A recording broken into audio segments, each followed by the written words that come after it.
So, welcome back to day 5. Today, we're going to explore what it is to move from a human doing to becoming a human being. Um, we are so primed to filling up our lives with lots of external activities. So, that can be work, leisure activities, meeting friends, TV, social media. And now, maybe for a proportion of the population, we find ourselves with more time on our hands and we don't know what to do with that time. Maybe it's bringing up a sense of discomfort and more engagement with things like TV or social media, some of which doesn't necessarily help our well being and can add to some of our stresses or anxieties about what is happening in the world right now. For a portion of the population, of course, they are busier than ever. Frontline staff, nurses, doctors, food suppliers and producers. Um, so they are probably in a very different mode of doing. So whether you're in either camp, there is still an opportunity to take a few minutes in your day to maybe disconnect from getting caught in all of this doing behavior that we're so primed to doing. We have really excelled at creating a lot of doing in our lives, to take a bit of time to being with whatever your experience is in this moment. So meditation isn't about getting rid of thoughts, and it isn't about controlling your mind, pushing things out. What it is about coming to be in the present moment and being able to disconnect or disengage from your thoughts. So not getting caught in and identified with thoughts. If you imagine that thoughts are a lot like clouds in the sky, some of those are light and fluffy, really pleasant thoughts, and they pass by pretty quickly.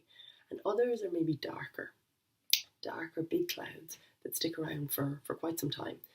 But if we imagine the mind to have this quality of producing thoughts, just like the heart beats blood around the body, the mind beats out thoughts.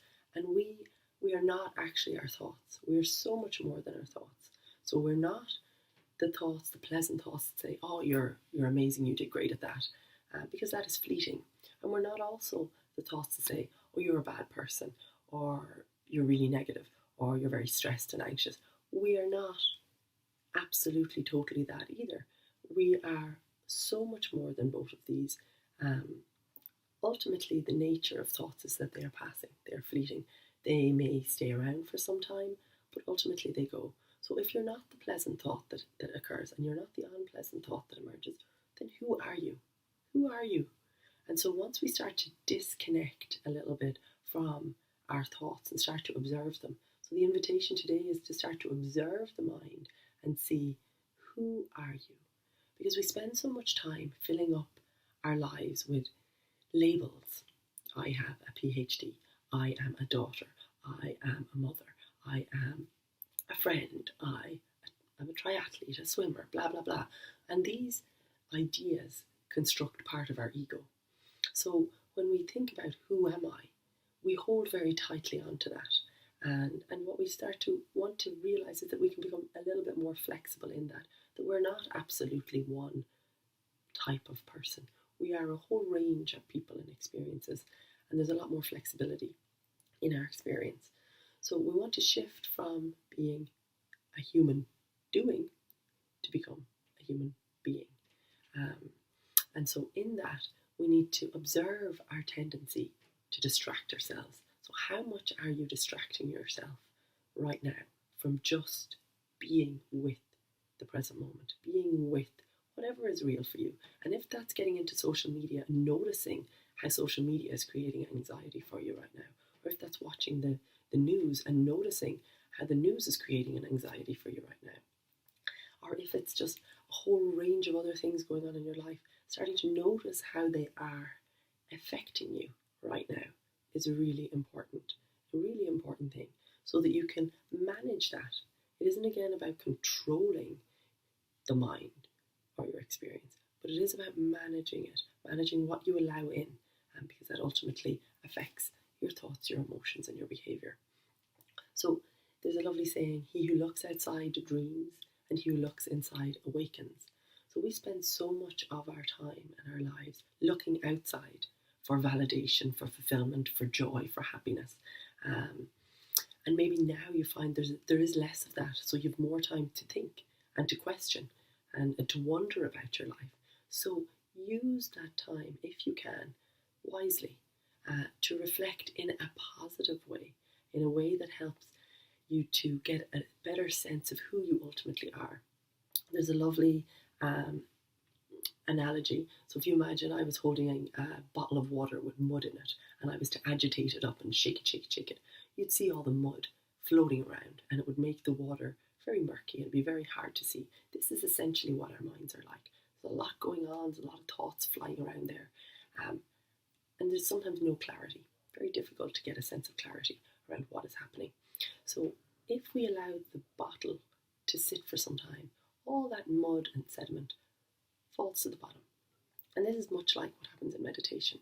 As we sit and allow the mind to settle and disengage from all of those different thoughts that are happening and come back to the present moment again and again.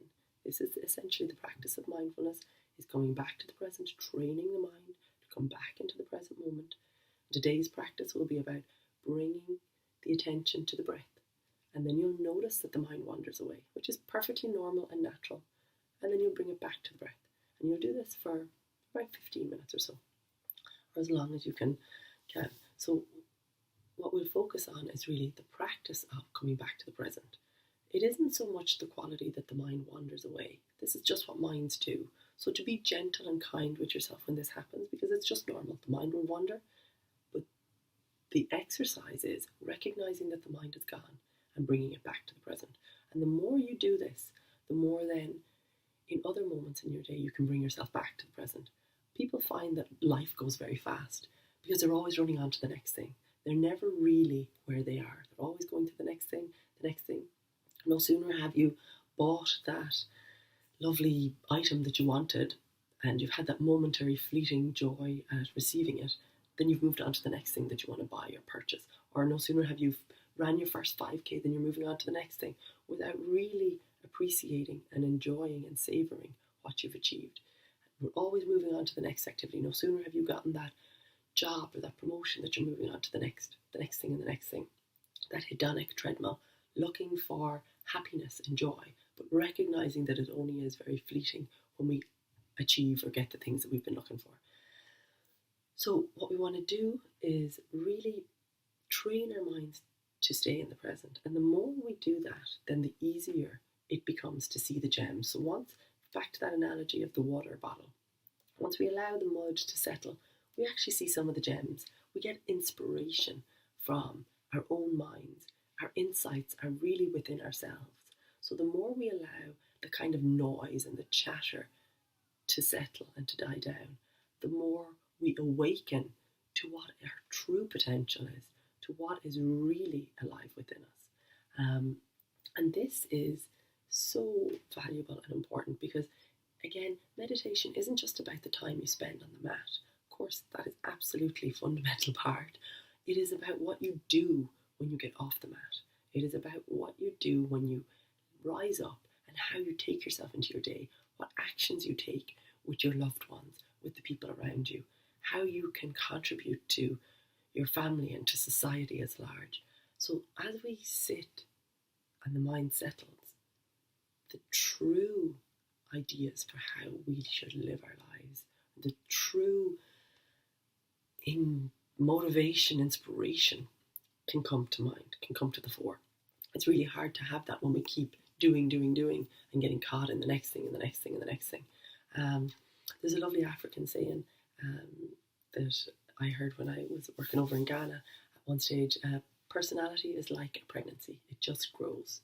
So over this time you have for yourself, be the observer of your personality. Be the observer of your inner tendencies. Notice what you are like. And this experience could be bringing a lot more discomfort and stress and depression. Notice this. Or this experience might be bringing you more kindness and compassion and gratitude for what you have. Notice this. See what tendencies are bubbling up for you. Because it is only with awareness that we can change anything. We can't change from a perspective of blindness. We can't change. So I suppose to take away we can change. Change is possible. Our brains are neuroplastic, which means they have the capacity to change. And I'll delve more into that in another session. But really, today, to take away, you are not your thoughts. You are so much more than your thoughts. Pleasant thoughts, unpleasant thoughts, you are not them. You are so much more. So allow yourself the space to find out what more you are. Thank you so much for listening.